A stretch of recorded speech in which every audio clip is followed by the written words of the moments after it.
pembukaan gue ya. Nah, sekalian materi pertama. Oke, oke. Oke, kelompok ini Najis Syafira. Oke, kelompok 3 udah siap ya. Bentar. Oke, gue mulai. 3, 2, 1. Baik semuanya, Assalamualaikum warahmatullahi wabarakatuh. Waalaikumsalam warahmatullahi wabarakatuh. Waalaikumsalam warahmatullahi wabarakatuh. Waalaikumsalam. Baik semuanya, perkenalkan kami dari kelompok 3 yang akan membahas seputar materi lanjutan dari yang kemarin, yaitu pada saat ini adalah materi layout strategis. Boleh next?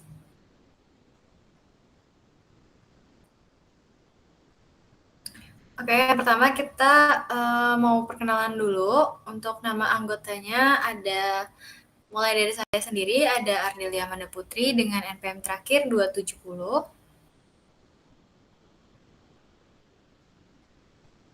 Ya, dan Nazmi Iqbalwan dengan NPM terakhir 271. Saya Mutiara Kania Winantika dengan NPM terakhir 281. Saya Naila Zara Syifa Mawardi dengan NPM terakhir 287. Saya Muhammad Harun Arasid dengan 3 nomor NPM terakhir 289. Saya Helma Lutfeni Husada dengan NPM terakhir 327. Saya Alicia Raina Sabila dengan 3 NPM terakhir 346. Iqfa Aulia Aska dengan NPM terakhir 354. Lalu dengan saya, Novel Rasya Wijaya dengan 3 NPM terakhir 406. Ada rekan kami yang nggak hadir, ada Dodi. Jadi kita lanjut materi. Dia NPM terakhirnya 451. Jadi kita akan masuk ke materi pertama, yaitu adanya pentingnya strategis keputusan tata letak. Atau seperti judul awal itu ada layout strategis. Nah, jadi layout ini dijelasin bahwa layout itu adalah pengaturan mesin, orang, dan bahan dalam suatu tempat kerja. Nah, layout juga memiliki poin-poinnya, yaitu tujuannya bisa menentukan efisiensi jangka panjang operasional. Yang kedua ada termasuk keputusan strategis dalam manajemen operasional. Nah, jadi di layout itu juga ada mempengaruhi yang pertama ada kapasitas dan fleksibilitas. Yang kedua ada efisiensi biaya. Yang ketiga ada kualitas lingkungan kerja. Yang selanjutnya ada yang terakhir ada citra dan interaksi dengan pelanggan. Nah, di sini ada contoh nyatanya juga. Di sini ada kolom perusahaan, strategi, dan peran tata letaknya juga. Nah, ini ada dari perusahaan Benetton, strateginya itu diferensiasi, peran tata letaknya yaitu gudang efisien untuk pengiriman cepat. Nah, untuk Walmart yaitu ada strateginya biayanya untuk biaya rendah, itu ada peran tata letaknya, tata letak hemat biaya. Untuk Halimart itu strateginya ada di respon cepat. Nah, peran tata letaknya yaitu ada kantor terbuka untuk ide dan kolaborasi cepat. Boleh lanjut. Nah, di sini tuh ada lanjutan lagi. Nah, di sini dijelasin bahwa layout yang baik itu seperti apa sih? Nah, layout yang baik itu harus bisa mengoptimalkan ruang dan tenaga kerja, lalu memperlancar arus kerja dan informasi, lalu meningkatkan moral dan keselamatan kerja. Jadi SDM tuh perlu diperhatiin juga ya dalam strategi ini. Nah, yang terakhir ada fleksibel terhadap perubahan juga. Jadi harus fleksibel tergantung keadaannya seperti apa. Lalu kesimpulan dari pentingnya strategis keputusan tata letak yaitu tata letak atau layout sama dengan keputusan strategis jangka panjang. Jadi ini penting banget teman-teman dalam materi ini tuh layout itu sangat berpengaruh panjang banget dalam suatu perusahaan. Jadi harus jelas dari awal layout strategis perusahaan itu seperti apa. Yang poin pertama itu ada mempengaruhi biaya, kecepatan, dan daya saing perusahaan. Makanya kenapa aku ngomong layout ini tuh sangat berpengaruh untuk jangka panjang, karena emang saling berkesinambungan dari awal sampai akhir di perusahaan itu. Makanya harus sangat matang strateginya. Yang terakhir itu ada layout yang fleksibel. Kunci menghadapi perubahan. Jadi perusahaan tuh harus peka juga dalam keadaan perubahan perusahaannya itu seperti apa gitu, teman-teman. Sekian, boleh dilanjut oleh teman saya.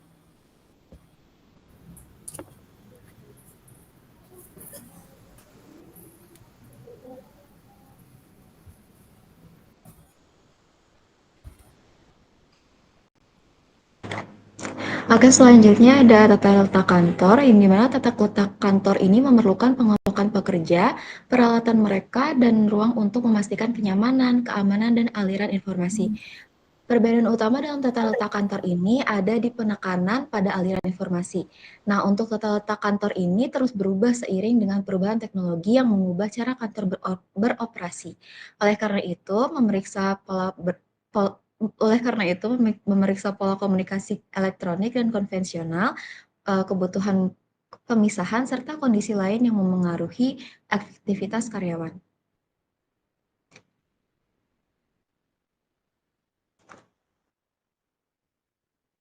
Nah, untuk selanjutnya itu pada tata letak kantor, pada gambar ini di sini ada accounting, marketing, dan sebagainya itu merupakan sebuah ruangannya, dan untuk huruf A, U, I, atau dan sebagainya ini itu adalah letak yang dimana sesuai dengan kebutuhan atau sesuai dengan yang paling important atau yang paling penting gitu kedudukannya.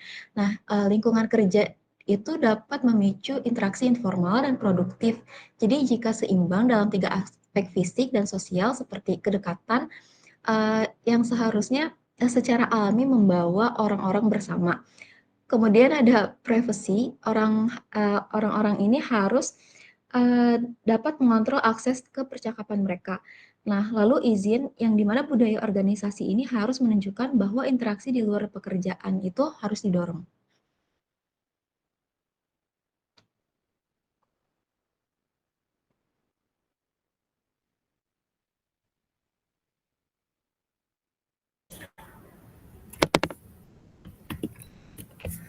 Selanjutnya ada jenis-jenis layout atau types of layout.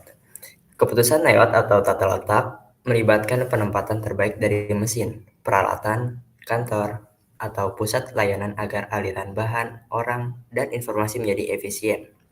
Tujuannya untuk memaksimalkan efisiensi dan kenyamanan kerja. Di sini terdapat 7 poin utama dalam types of layout. Yang pertama ada office layout, yaitu tata letak kantor, menempatkan pekerja, peralatan, dan ruang kerja agar komunikasi mudah dan informasi mengalir lancar. Yang kedua ada retail layout, tata letak retail, yaitu berfungsi untuk mengatur ruang tampilan produk agar menarik perhatian pelanggan dan mendorong pembelian. Yang ketiga ada warehouse layout atau tata letak gudang, dengan tujuan menyeimbangkan antara penyimpanan dengan daya pemindahan barang. Yang kelima ada fixed position layout atau tata letak posisi tetap.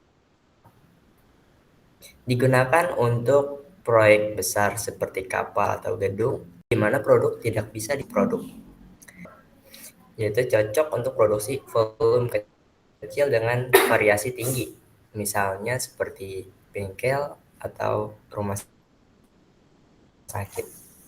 Selanjutnya ada work cell layout, yaitu mesin dan peralatan diatur agar fokus pada pembuatan satu jenis produk atau kelompok produk tertentu. Yang terakhir, product oriented layout digunakan untuk produksi massal, seperti mengatur orang dan mesin agar aliran kerja berurutan dan efisien.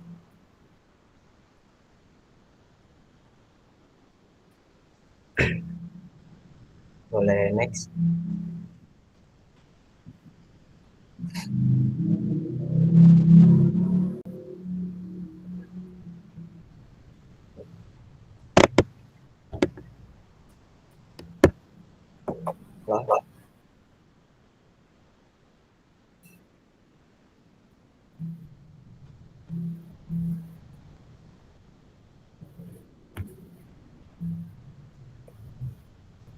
Al?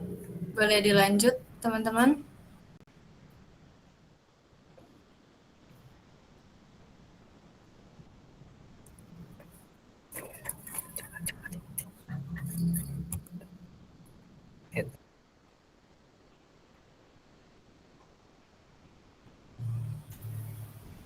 Oke, langsung lanjut aja ke materi yang selanjutnya terkait tata letak retail. Layout pada suatu retail itu didasarkan pada ide bahwa profitabilitas bervariasi tergantung pada exposure konsumen terhadap produk. Maksud dari exposure konsumen terhadap produk itu seberapa dikenalnya suatu produk oleh konsumen. Jadi arti dari exposure konsumen terhadap produk itu seperti itu. Selanjutnya, ada 5 ide untuk menentukan suatu layout di toko. Yang pertama adalah tempatkan barang yang berdaya tarik tinggi atau high draw items di sekitar perimeter toko. Yang kedua ada barang high impact dan high margin, tempatkan di depan atau tengah toko. Yang ketiga itu sebarkan tower items di kedua sisi rak atau lorong. Yang keempat ada gunakan ujung depan atau belakang rak. Yang kelima, kita harus jelas menyampaikan misi dari toko. Apa titik utama yang ingin diberikan oleh toko. Contohnya seperti di mall, salah satunya ketika mereka lebih ingin menunjukkan sisi makanan yang sudah siap saji. Itulah kenapa posisi dari Jeko atau Mako yang sekarang itu ada di depan, di dekat pintu. Itu kenapa salah satu tujuan dari toko untuk menunjukkan misinya bahwa konsumen target mereka itu adalah mereka yang ingin langsung memakan makanan yang sudah saji. Selanjutnya ada Servicescape. Servicescape itu lingkungan fisik pelayanan yang dirancang untuk mempengaruhi pengalaman dan perilaku pelanggan serta karyawan. Ada 3 elemen di dalam Servicescape. Yang pertama itu ambient conditions atau lingkungan dari suatu tempat. Yang kedua ada tata letak spasial dan fungsionalitas. Yang ketiga ada tanda, simbol, dan artefak.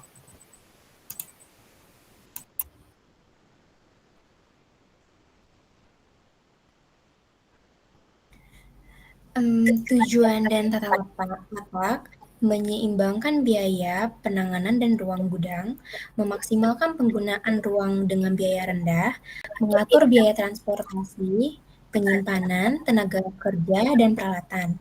Di sini juga ada contohnya, seperti Hard Rock Cafe menata ruang agar arus lancar dan pelanggan nyaman, sehingga penjualan per meter persegi meningkat. Next.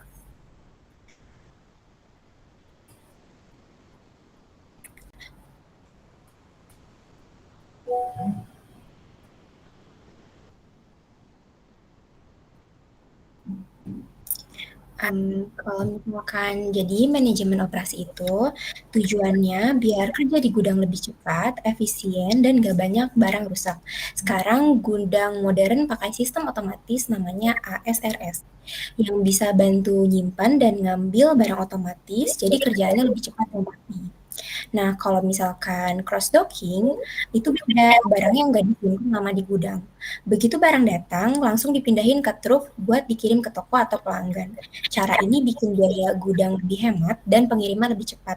Contohnya, Walmart pakai sistem ini supaya stok mereka selalu segar dan logistiknya efisien banget. Slide selanjutnya.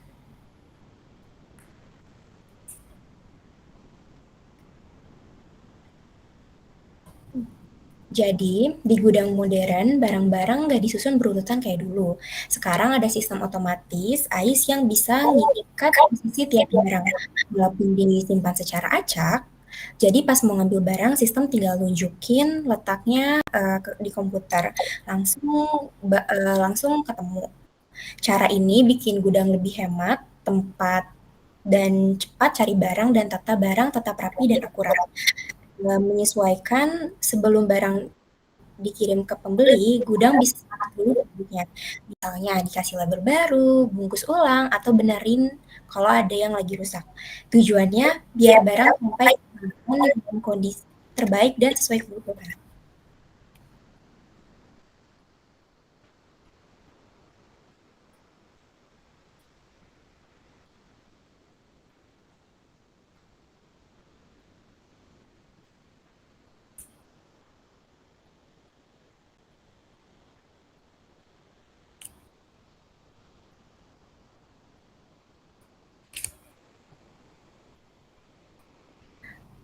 Oke, sebagai contohnya di sini ada dari contoh warehouse dan storage layout.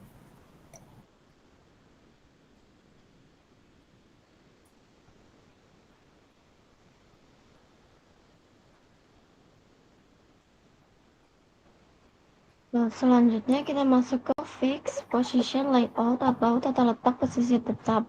Nah, dalam tata letak posisi tetap, proyek tetap berada di satu tempat dan pekerja serta peralatan ditempatkan di area kerja tersebut.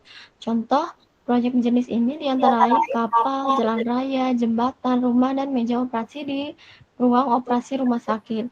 Teknik untuk menangani tata letak posisi tetap rumit karena 3 faktor. Yang pertama, ruang yang tersedia terbatas di hampir semua lokasi. Yang kedua itu materi yang dibutuhkan berbeda-beda pada setiap tahap proyek. Oleh karena itu, item yang berbeda menjadi penting seiring perkembangan proyek. Yang ketiga, volume material yang dibutuhkan bersifat dinamis. Misalnya, tingkat penggunaan panel baja untuk lambung kapal berubah seiring berjalannya proyek.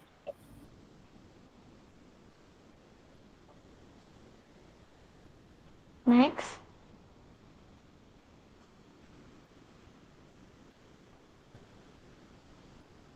Nah, berikut ini ada 3 versi tata letak posisi tetap.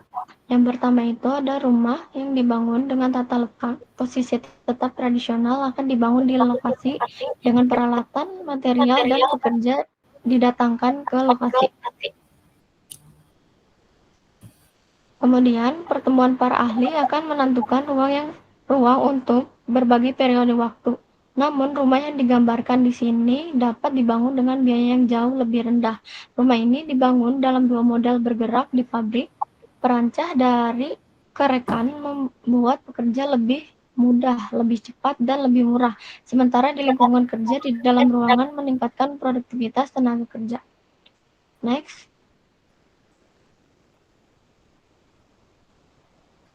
Yang kedua ini ada ruang operasi. Nah, ruang operasi, pasien tetap di meja dan personal medis serta peralatannya dibawa ke lokasi.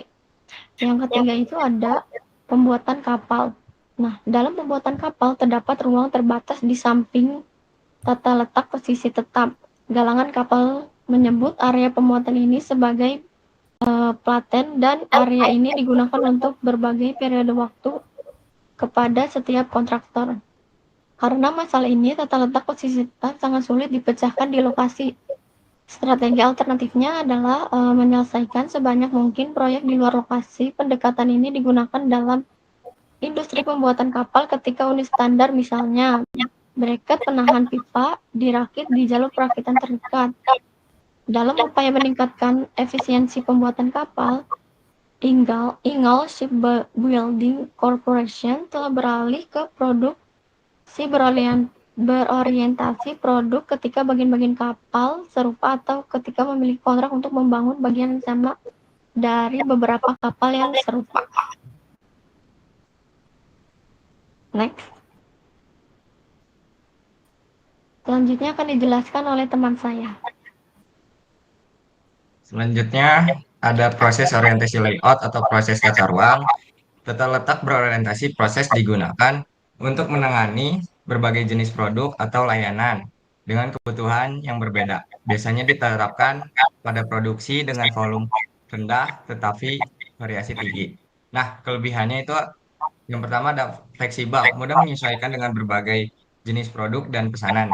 Yang kedua ada tidak bergantung pada suatu mesin. Jika satu mesinnya rusak, Nah, kita bisa mengerjakan dialihkan oleh mesin lain. Yang ketiga, cocok untuk produksi batch kecil atau job shop. Nah, kekurangannya tuh ada tiga. Yang pertama ada waktu berpindah lama. Yang kedua ada biaya tinggi. Yang ketiga ada inventory tinggi. Next. Next. Nah, tujuannya rancangan tata letak proses mengatur proses departemen agar biaya pemindahan material atau material handling cost antar departemen serendah mungkin. Next.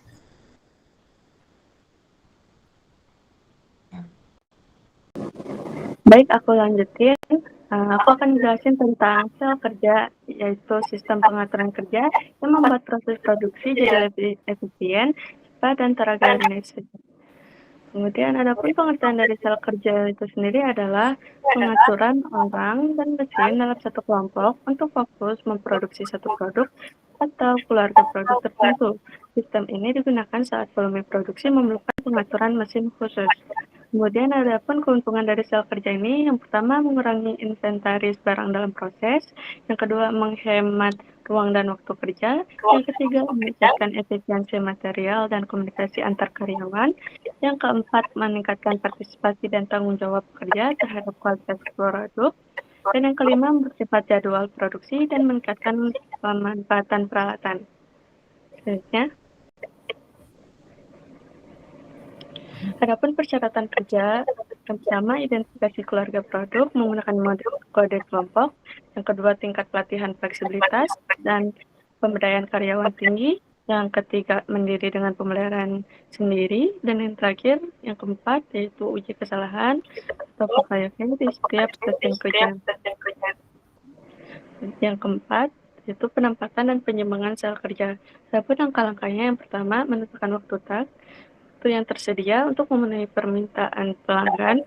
Yang kedua, menentukan jumlah operator, yaitu total waktu operasi dibagi waktu tak. Contohnya, jika satu unit harus diproduksi setiap 48 detik, maka operator disesuaikan agar tiap bagian berjalan seimbang tanpa waktu menganggur. Kemudian selanjutnya evaluasi dan keseimbangan sel kerja.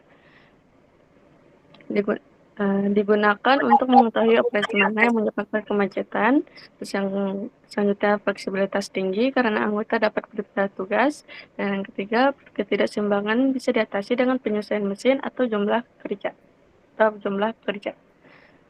Next.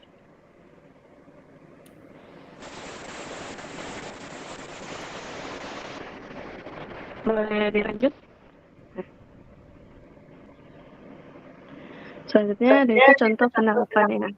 Yang pertama kanan, dia beralih ke sistem sel kerja untuk efisiensi dan kualitas lebih tinggi. Terus selanjutnya hallmark, mengubah cara kerja tim kreatif agar kolaborasi lebih cepat dan efisien. Selanjutnya ada pusat kerja terfokus dan pabrik terfokus. Bedanya itu di pusat kerja terfokus itu mengelompokkan proses serupa di satu area.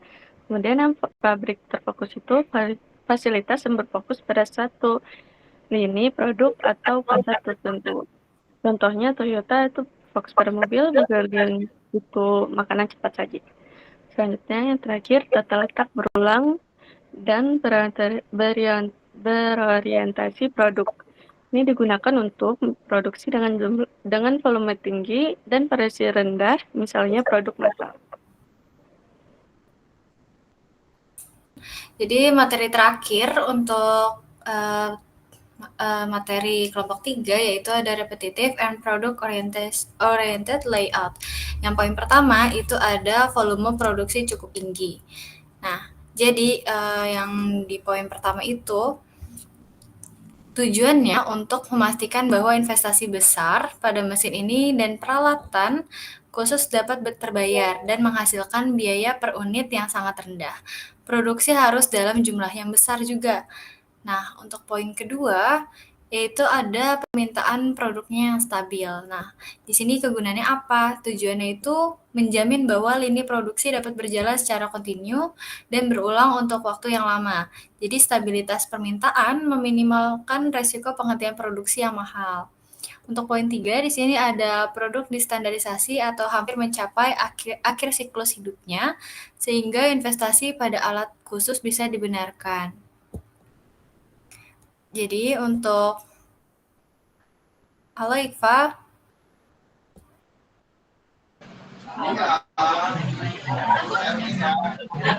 Halo semuanya. Bisa tolong dilanjut ya materinya. Tadi baru sampai mana ya aku? Ini lanjut dari awal aja Iva, nggak apa-apa. Iva kebetulan udah bisa mulai. Oke. Aku kembali ke Iva ya teman-teman. Oke.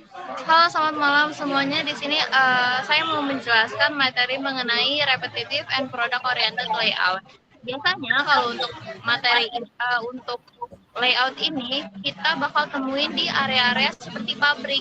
Kenapa seperti pabrik? Karena kan kalau di pabrik itu kita udah ditentukan ya jumlah memproduksinya berapa, terus kayak varian apa aja yang kita produksi gitu. Termasuk misalnya volume produksi yang cukup tinggi. Kita kan tahu nih jumlah volumenya berapa, terus untuk permintaan produk yang diminta oleh para konsumen juga jelas berapa. Terus lalu yang terakhir itu misalnya bahan baku dan komponen tersedia memadai dan kualitas seragam untuk alat khusus. Misalnya kita tuh tahu nih kalau misalnya untuk membuat barang dengan jumlah tertentu itu perlu bahan dan perlu SDM yang segimana gitu. Tapi ini ada sisi baiknya juga dan ada sisi kekurangannya. Kalau untuk kelebihannya, biaya variabelnya per unitnya itu rendah dan biaya penanganan materialnya rendah dan biasanya persediaan barang dalam prosesnya berkurang. Lalu kekurangannya itu perlu adanya investasi besar dan volume yang tinggi.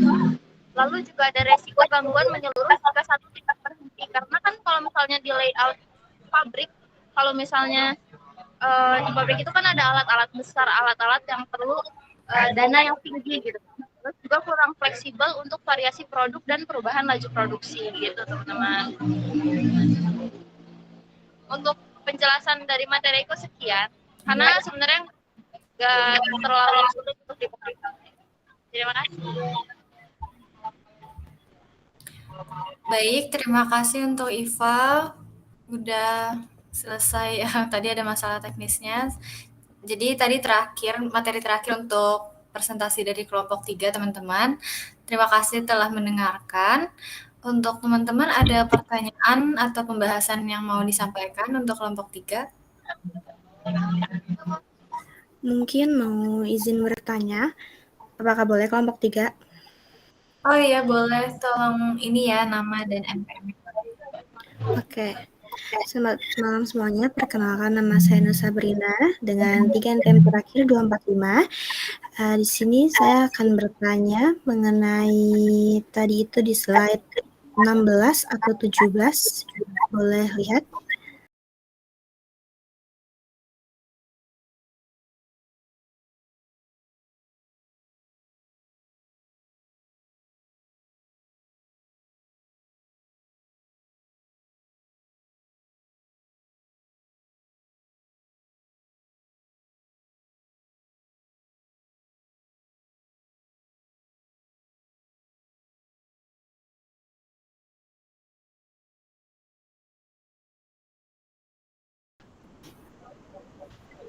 Ya, slide yang ini.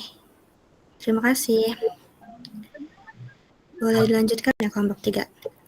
Jadi tadi itu kan bagian ini menjelaskan bahwa fixed position layout digunakan saat proyek tetap berada di suatu tempat, sedangkan pekerja, peralatan serta material didatangkan ke lokasi. Tata letak ini juga menghadapi 3 tantangan utama, yaitu ruang yang tersedia terbatas, material yang dibutuhkan berbeda-beda, dan volume material yang dibutuhkan bersifat dinamis.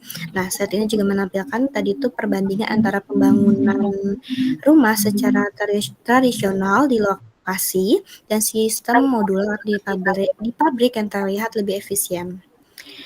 Pertanyaannya adalah, menurut kelompok kalian, apakah fixed position layout masih relevan dan efisien digunakan di era modern yang menuntut kecepatan dan efisiensi tinggi dibandingkan sistem modular atau faktor pabrik? Jelaskan alasan kalian dengan mempertimbangkan faktor biaya, fleksibilitas, dan koordinasi kerja di lapangan. Terima kasih kelompok 3. Mas kembali. Oke, terima kasih atas pertanyaannya Esa. Aku tampung dulu. Apa ada pertanyaan lagi atau sudah cukup dari kelompok 4? Boleh? Iya. Halo semuanya, aku mau tanya nih. Pertanyaannya itu, perkenalkan nama aku Dewi Nafisa dengan nomor tray NPM 359. Pertanyaannya itu, apa permasalahan umum yang biasanya terjadi akibat tata letak yang tidak efisien pada fasilitas produksi? Itu aja. Terima kasih. Baik, terima kasih Dewi. Aku tampung juga untuk jawabannya. Mungkin aku diskusin dulu sama kelompok ya. Sebentar.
Boleh teman-teman yang udah bisa jawab pertanyaannya, boleh langsung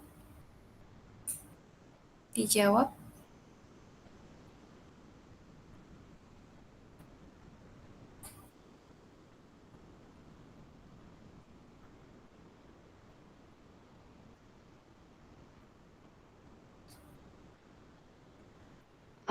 Oke, aku mau jawab buat pertanyaannya Dewi yang berkaitan dengan permasalahan umum yang biasanya terjadi akibat tata letak kantor yang tidak efisien pada fasilitas produksi. Nah, yang pertama itu mungkin menurunnya efisiensi dan produktivitas kerja ya. Karena kan aliran kerjanya juga terhambat, terus waktu perpindahannya terbuang karena jarak yang lumayan menghambat waktu gitu. Terus yang kedua itu mungkin di permasalahan komunikasi antara staf, karyawan gitu. Jadi kurangnya koordinasi karena hambatan informasi atau mungkin kerjasamanya itu bisa keganggu gitu.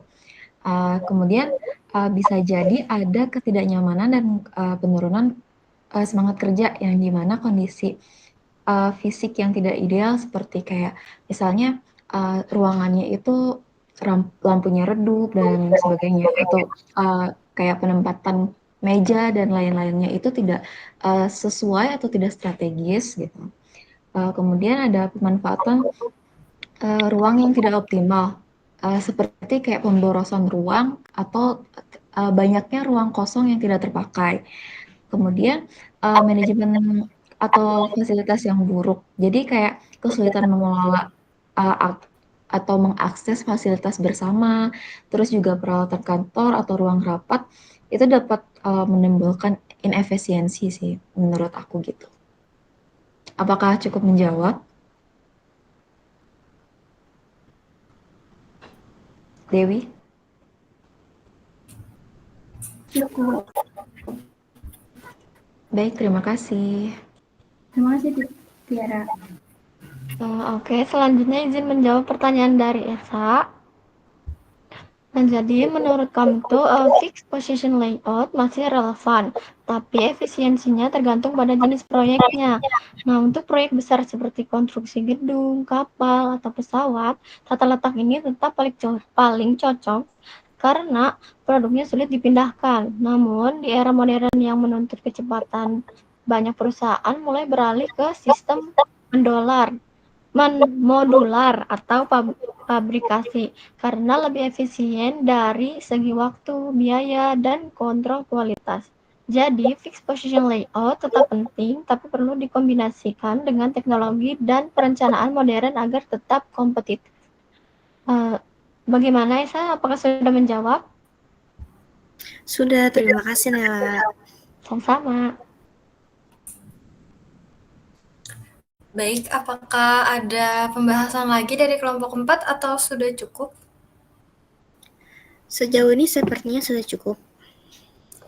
Oke, karena pembahasan sudah selesai, terima kasih yang sudah bertanya dari kelompok 4. Terima kasih juga rekan-rekan dari kelompok 3 yang sudah membantu menjawab. Aku izin selesaikan untuk presentasi kelompok 3. Jika ada salah kata, mohon dimaafkan. Wassalamualaikum warahmatullahi wabarakatuh. Waalaikumsalam Waalaikumsalam warahmatullahi wabarakatuh.